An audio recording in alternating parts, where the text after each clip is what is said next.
An option that I think is very important to bring awareness to and really serves both organizations and individuals quite well is what's called a qualified charitable distribution.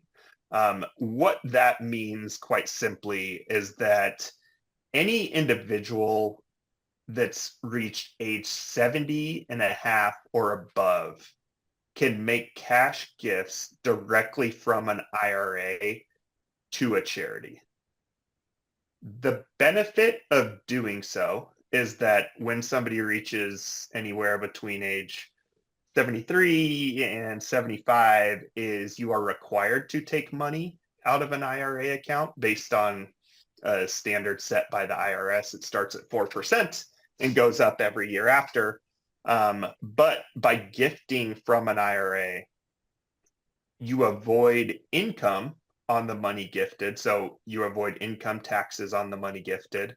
But you also decrease that required distribution amount that you have to take as an individual. And so I have an example of that I can show you. But again, this is a strategy that serves both a donor and organization well. If you work with an investment advisor, this should be something very familiar with your advisor, something that they can work through with you and help you to execute. If you do not have an advisor, wherever your account is held, you should be able to call them and help perform a gift like this. And so on this next slide, I will walk through another hypothetical about how this serves donors and organizations. Rebecca, if you want to go to the next slide here. So this is a qualified charitable distribution in practice. So again, we have Bob. Bob is a member of East Shore Church, and he would like to make a gift. Bob calls his investment advisor and says, hey, I want to make a gift, in this case, of $42,683. How should I best go about doing so? An advisor would advise that, hey, Bob, you are actually subject to a required distribution from your IRA. I would recommend using part of that distribution to make the gift directly to the church from your IRA, rather than to take that distribution in cash and then making the gift. So again, this is about the donor avoiding taking cash, being subject to taxes, and gifting that cash. This strategy is to make the gift before that cash even hits someone's income. So for Bob, if he were to take the more strategic, or I guess first we'll look at the option one, where Bob takes the cash as income from his IRA and then donates the cash. And so in this case, his gift and distribution is $42,683. So Bob's income before that distribution was $80,000.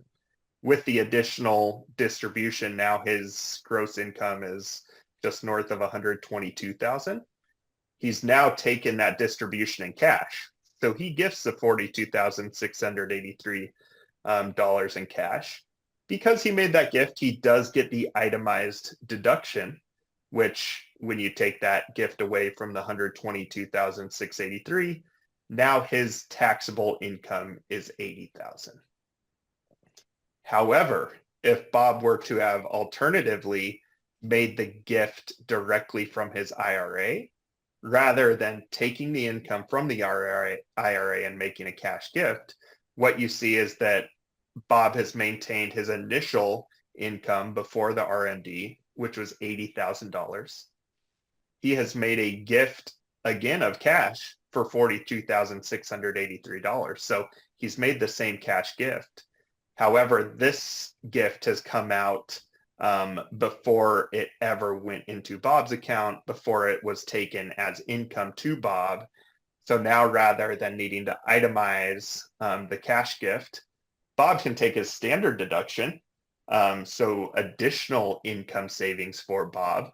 And so now his taxable income, rather than $80,000, is $63,450. So Bob has made the same gift, but by doing the gift directly from his IRA, Bob's taxable income is decreased by $16,550, thus avoiding tax on that money. And so for me, when I am working with clients, for every single client I have that's over age 70.5, if they want to do any gifting, whether it's regular monthly gifting or a one-time gift, my first question is always, are we able to do that from your IRA? Because that will be the most advantageous place to do that. It sounds somewhat complex, but in practice, it should really be as simple as calling your advisor or even the administrator of your account, letting them know what your intention is, and they can help execute that. The important part is that when the cash leaves the account, it goes directly to an organization. So if you were to gift to East Shore from an IRA account, that gift has to go directly from your account to East Shore.